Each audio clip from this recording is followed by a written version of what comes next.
wabarakatuh. Perkenalkan saya Kadek Dwi Dianawati dengan NIM B1B1 24022, jurusan Manajemen Fakultas Ekonomi dan Bisnis, Universitas Halu Oleo. Pada video kali ini, saya akan menjelaskan mengenai hasil laporan studi kelayakan bisnis yang telah saya lakukan pada usaha konter mini ATM yaitu Taksusel.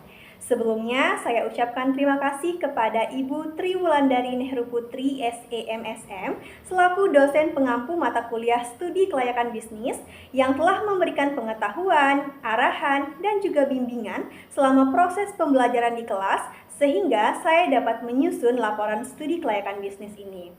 Perlu diketahui bahwa studi kelayakan bisnis yang saya lakukan yaitu terhadap usaha yang telah beroperasi atau berjalan. Sehingga tujuan atau fokus utama dilakukannya studi kelayakan bisnis ini adalah untuk menilai apakah usaha ini itu layak untuk dijalankan atau tidak. Adapun aspek-aspek yang dianalisis dalam studi kelayakan bisnis yang saya lakukan, mulai dari yang pertama yaitu aspek pasar dan pemasaran, kemudian aspek teknis dan operasional, kemudian yang ketiga ada aspek manajemen dan SDM, yang keempat ada aspek keuangan, kemudian yang kelima ada aspek hukum dan legalitas, dan yang terakhir adalah aspek mengenai dampak lingkungan atau AMDAL. Nah, oleh karena itu saya akan membahas satu persatu dari aspek-aspek tersebut. Nah, yang pertama adalah gambaran umum usaha. Poin yang pertama ada profil usaha. Nah, usaha ini itu didirikan oleh Niputu Afrilia berusia 24 tahun yaitu pada Juni tahun 2025. Jadi, usaha ini telah beroperasi selama kurang lebih 1 tahun hingga Juni 2026 ini. Nah, lokasinya yaitu berada di perempatan atau persimpangan Bandara Halu Oleo, Desa Ambaipua, Kecamatan Ranometo, Kabupaten Konawe Selatan. Yang beroperasi atau jam operasinya mulai dari pukul 7 pagi hingga jam 10 malam dengan jumlah karyawan sebanyak 2 orang. Jenis usahanya yaitu konter mini ATM dan juga penjualan produk pendukung. Selanjutnya yaitu jenis layanan dan produk. Seperti yang telah terlihat di slide, mulai dari jasa keuangan, produk telekomunikasi, dan juga produk pendukung lainnya seperti sembako. Nah, selanjutnya yaitu adalah visi dan juga misi usaha. Visinya yaitu menjadi konten layanan keuangan. Maksud saya menjadi konter layanan keuangan dan kebutuhan masyarakat yang lengkap, cepat, dan juga mudah diakses sehingga memberikan pelayanan terbaik kepada pelanggan. Selanjutnya yaitu adalah misi usaha, yaitu memberikan pelayanan transaksi keuangan yang cepat dan juga aman, kemudian menyediakan produk kebutuhan masyarakat dengan kualitas terbaik, memberikan pelayanan yang ramah dan profesional, dan mengembangkan usaha secara berkelanjutan untuk kesejahteraan pemilik dan juga karyawan. Selanjutnya adalah kondisi lokasi usaha. Nah, seperti yang telah terlihat dalam slide, di dalam slide itu ada gambar atau foto lokasi usaha tampak dari depan, yaitu memiliki parkir yang luas sehingga ini menjadi poin plus dari usaha ini. Nah, di gambar selanjutnya atau slide selanjutnya itu ada gambar saya dan juga pemilik usaha yaitu pada proses wawancara di mana saya itu melakukan observasi secara langsung ke usaha tersebut dan melakukan wawancara secara langsung kepada pemilik usaha.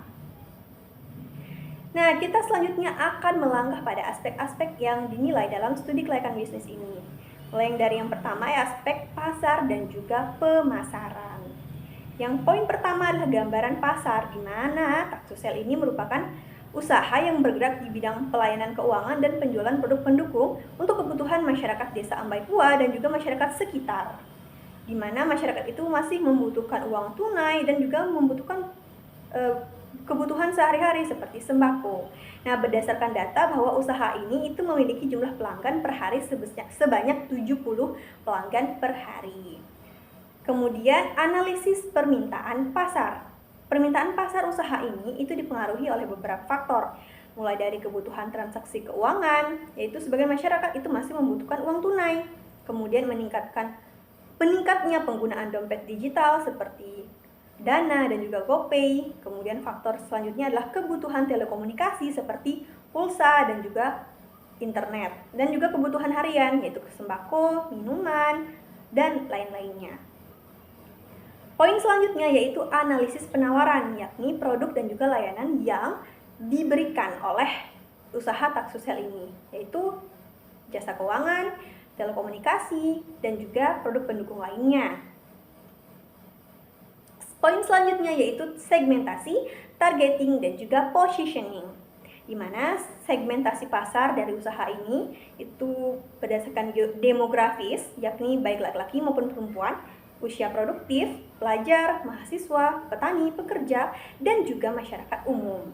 Berdasarkan geografis itu yaitu masyarakat desa Ambaipua maupun masyarakat desa sekitar. Kemudian berdasarkan perilaku yaitu masyarakat yang membutuhkan transaksi keuangan yang cepat, pengguna internet aktif, dan juga pengguna dompet digital.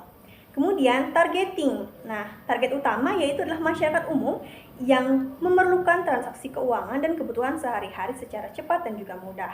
Kemudian positioning, yakni posisi yang ingin dibangun oleh usaha taksosel, yaitu adalah counter mini ATM dan kebutuhan harian yang lengkap, cepat, terpercaya bagi seluruh pelanggan yang ingin melakukan transaksi. Poin selanjutnya dalam aspek pasar adalah analisis pesaing, di mana ada dua pesaing terdekat dari usaha taksosel ini, yakni salah satunya itu berada di samping usaha. Tetapi usaha taksosel ini memiliki keunggulan dibanding pesaing lain, yaitu layanannya itu lengkap, kemudian terdapat CCTV, parkir yang luas, jam operasional yang panjang, pelayanan yang ramah, dan tersedia berbagai produk pendukung lainnya. Kemudian strategi pemasaran atau marketing mix, mulai dari produk yaitu dengan produk seperti produk yang telah saya sebutkan sebelumnya. Strateginya yaitu menjaga ketersediaan saldo, menjaga stok, dan juga menambah variasi produk. Kemudian price atau harga, yakni menentukan harga yang kompetitif. Selanjutnya itu place atau tempat, yakni nyaman, mudah diakses, dan juga bersih. Dan terakhir yaitu promotion atau promosi, yakni dengan memanfaatkan media sosial, kemudian memberikan informasi atau produk yang terbaru kepada pelanggan sehingga pelanggan itu bisa merekomendasikan usaha ini kepada orang lain. Poin selanjutnya dalam analisis atau aspek pasar adalah analisis SWOT. Nah, seperti yang telah ada di slide, mulai dari kekuatan, kelemahan, peluang, dan juga ancaman. Teman-teman bisa lihat dalam slide.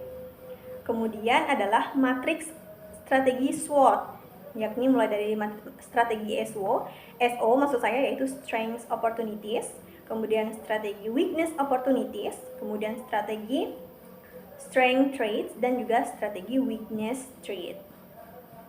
Nah, berdasarkan analisis yang telah saya lakukan, usaha taksosel ini dinyatakan layak dari segi aspek pasar dan pemasaran.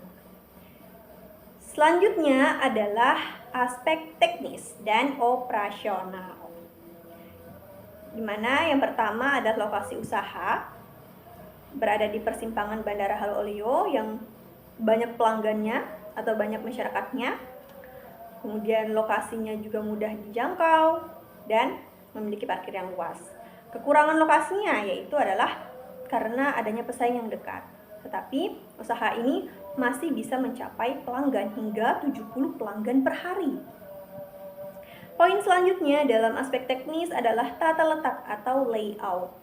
Tata letaknya mulai dari area untuk display voucher dan paket, maksud saya voucher dan juga kartu perdana, kemudian ada area untuk transaksi mini ATM, ada area untuk transaksi pulsa, kemudian tempat untuk sembako, rokok, kemudian ada juga minuman pendingin. Selanjutnya yaitu peralatan dan fasilitas operasional. Seperti yang ada pada slide, itu alat yang digunakan itu cukup lengkap untuk mendukung operasional sehari-hari, mulai dari mesin edisi, kemudian HP, hingga CCTV. Nah, selanjutnya yaitu teknologi. Teknologi yang digunakan yaitu mesin edisi untuk transaksi, HP, aplikasi pembayaran, aplikasi penjualan pulsa, hingga jaringan internet berbasis WiFi. Kemudian jam operasional dan kapasitas pelayanan. Jam operasionalnya itu dalam satu hari mulai dari jam 7 sampai jam 10, yakni 15 jam per hari.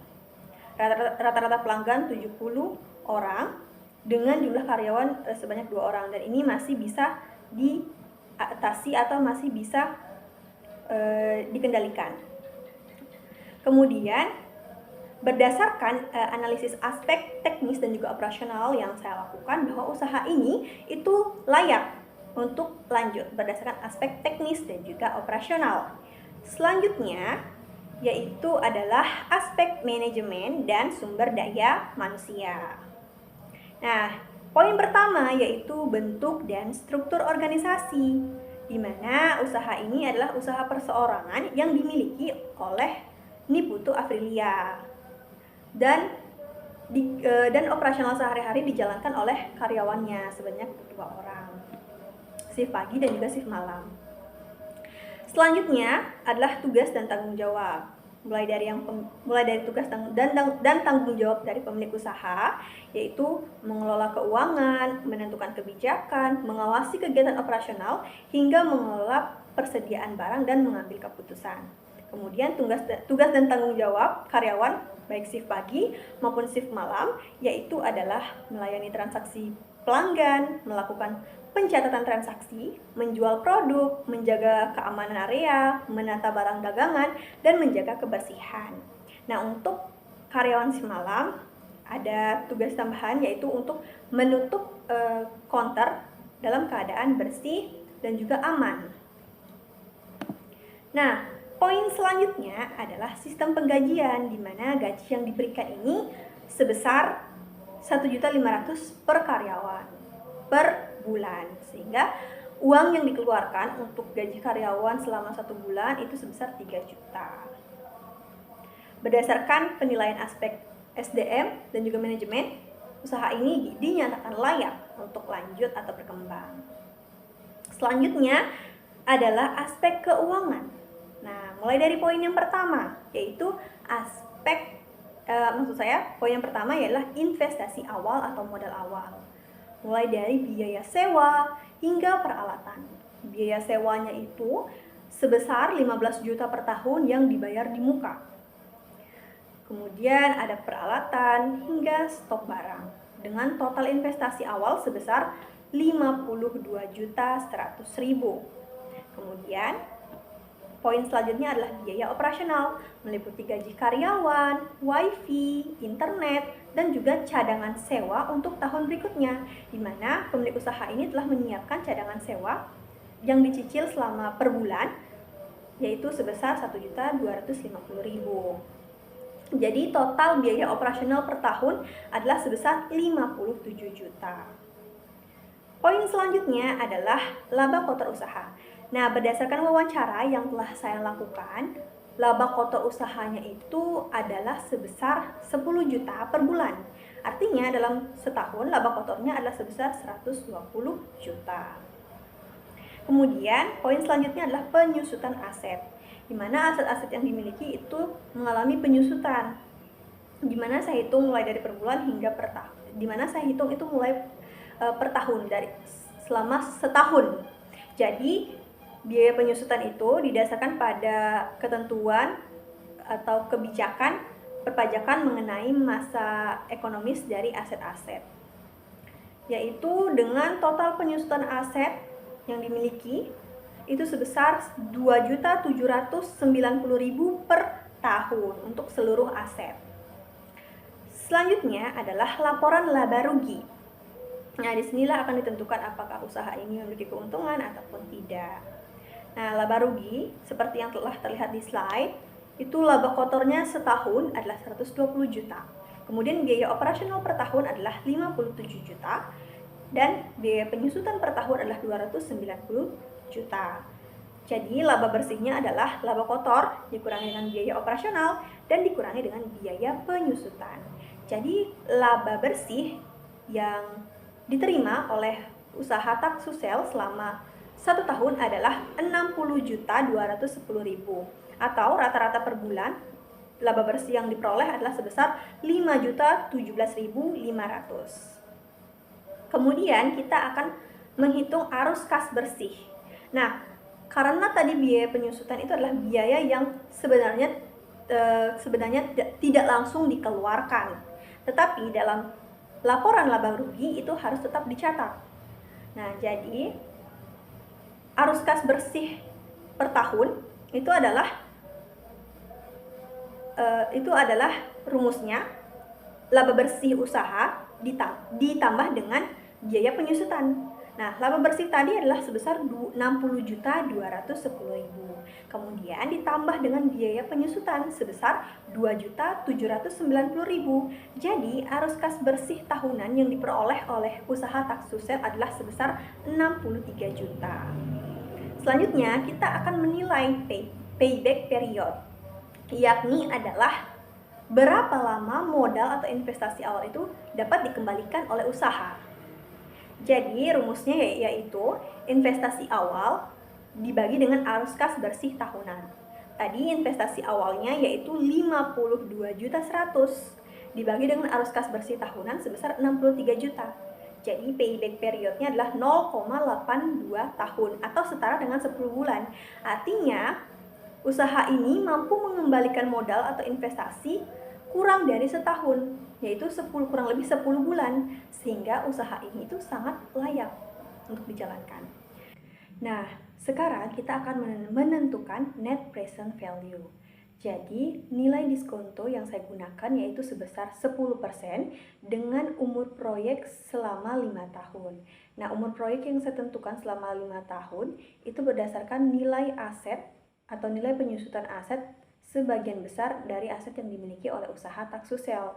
Nah, nilai diskonto atau tingkat diskonto 10% yang saya gunakan yaitu mengacu pada tingkat bunga yang digunakan dalam analisis kelayakan investasi usaha mikro dan kecil. Nah, dengan tingkat diskonto sebesar 10% dan umur proyek yaitu selama 5 tahun, nah didapatlah faktor present value anuitas sebesar 3,791. Nah, jadi saya itu mencari per tahun untuk nilai faktor present value mulai dari tahun pertama, kedua, hingga tahun kelima. Yakni rumusnya yaitu adalah 1 dibagi dengan 1 ditambah dengan tingkat diskonto kemudian dipangkat dengan tahun yang akan dicari. Nah, saya sudah menjumlahkannya mulai dari tahun pertama, kedua, ketiga, sampai kelima dan nilainya itu adalah 3,791. Nah, kemudian kita gunakan untuk mencari net present value. Nah, rumus net present value adalah total present value arus kas dikurang dengan investasi awal, di mana total arus kas tadi adalah sebesar 63 juta, kemudian dikali dengan faktor present value anuitas selama 5 tahun yaitu 3,791. Kemudian dikurang dengan investasi atau modal awal yaitu sebesar 52.100. Jadi hasilnya adalah 238.833.000 dikurang dengan investasi awal yakni adalah 52.100. Jadi total net present value-nya adalah 186.733.000. Nah, karena nilai net present value-nya ini lebih besar dari 0, artinya bahwa manfaat atau keuntungan usaha yang diperoleh selama masa proyek, yaitu yang saya tentukan 5 tahun, itu lebih besar dari investasi awalnya, sehingga usaha ini dikatakan layak jika dinilai dari net present value atau dilihat dari net present value. Nah, berdasarkan analisis yang telah saya lakukan di dalam aspek keuangan mulai dari labanya hingga net present value-nya, maka dapat disimpulkan bahwa usaha ini itu sangat layak untuk dilanjutkan dalam aspek keuangannya. Selanjutnya adalah aspek hukum dan legalitas. Poin yang pertama yaitu bentuk kepemilikan usaha. Nah, usaha taksusel ini merupakan usaha milik perseorangan di mana modalnya itu berasal dari pribadi dan pengambilan keputusan juga dilakukan secara mandiri. Kemudian kondisi legalitas usaha saat ini, di mana usaha ini itu belum memiliki legalitas, sehingga usaha ini beroperasi secara informal.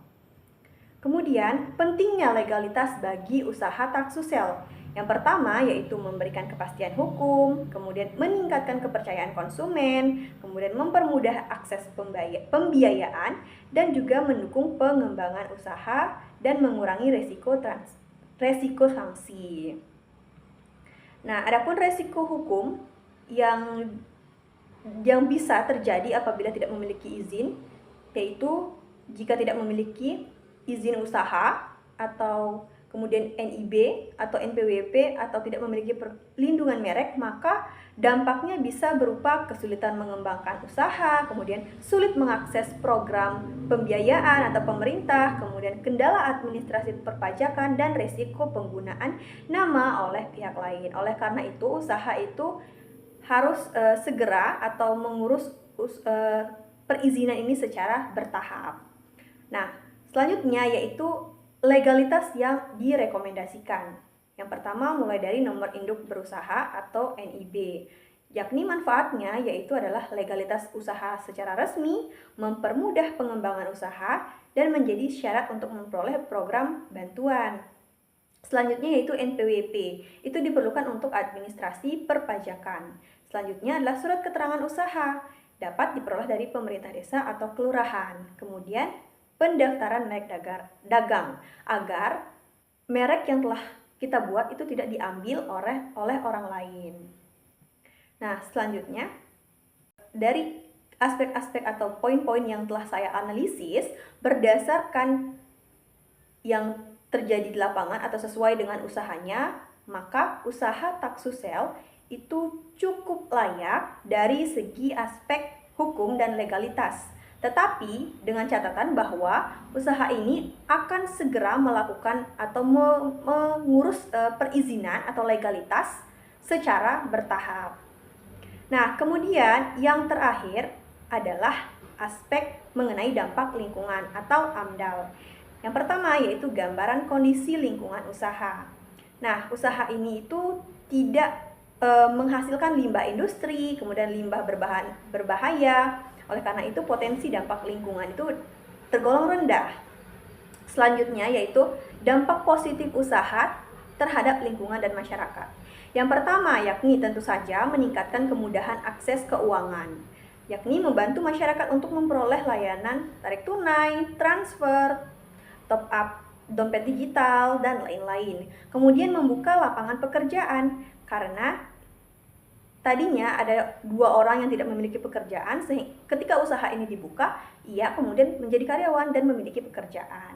Selanjutnya yaitu menolong atau mendorong aktivitas ekonomi lokal, yakni memperlancar masyarakat dan mendukung aktivitas perdagangan. Dan juga yang terakhir adalah meningkatkan kenyamanan masyarakat dalam memperoleh uang atau memperoleh uang tunai maksud saya. Kemudian dampak negatif yang mungkin timbul bisa berupa sampah kemasan dan juga penggunaan energi listrik. Nah, hal tersebut itu bisa dikelola mulai dari pengelolaan sampah, kemudian pengelolaan kebersihan dan pengelolaan energi, yakni ketika sudah selesai menggunakan listrik maka listrik akan dimatikan. Nah, kemudian kesesuaian dengan ketentuan lingkungan, di mana usaha ini tidak menghasilkan limbah berbahaya, tidak menghasilkan limbah industri, pencemaran udara, air, maupun tanah. Oleh karena itu, usaha ini tidak memerlukan dokumen AMDAL penuh sebagaimana usaha berskala besar yang berpotensi menimbulkan dampak lingkungan. Nah, berdasarkan poin-poin dalam aspek AMDAL ini, maka dapat dinyatakan bahwa usaha ini itu layak untuk dijalankan dari penilaian atau dari kelayakan aspek lingkungannya. Nah, kita akan melangkah pada materi selanjutnya yaitu penutup atau kesimpulan. Nah, berdasarkan dari aspek-aspek yang telah saya nilai, mulai dari aspek pemasaran, kemudian aspek pasar dan pemasaran maksud saya, kemudian aspek teknis dan lingkungan, aspek manajemen dan SDM, kemudian aspek keuangan, dan aspek hukum dan legalitas, serta aspek AMDAL, usaha ini itu dinyatakan layak untuk berlanjut atau berkembang. Nah, adapun saran yang dapat saya berikan kepada usaha ini, yakni yang pertama mengurus legalitas tentunya. Kemudian meningkatkan sistem pencatatan keuangan secara digital. Kemudian membuat logo usaha untuk menarik perhatian. Kemudian memperbaiki layout etalase. Sebaiknya layoutnya berbentuk letter L agar lebih profesional dan lebih rapi. Kemudian menyediakan alat penghitung uang cash apabila ada pelanggan yang melakukan tarik tunai atau transfer dalam jumlah besar sehingga bisa dengan cepat menghitung uang cash yang diterima. Kemudian menambah variasi produk atau layanan sesuai dengan kebutuhan. Kemudian memanfaatkan media sosial dengan baik. Kemudian meningkatkan kompetensi karyawan dan juga menambah saldo operasional secara bertahap. Nah, itulah saran-saran yang dapat saya berikan untuk meningkatkan keuntungan ataupun memperbaiki operasional yang telah berjalan. Tetapi secara keseluruhan dari penilaian studi kelayakan bisnis saya, usaha ini itu telah layak untuk berjalan atau berkembang. Demikianlah presentasi dari saya mengenai laporan studi kelayakan bisnis yang telah saya lakukan pada usaha Taksusel. Lebih dan kurangnya mohon dimaafkan, dan apabila ada kritik dan saran bisa ditambahkan di kolom komentar sebagai evaluasi untuk saya sendiri. Dan saya tutup presentasi dengan ucapan wassalamualaikum warahmatullahi wabarakatuh.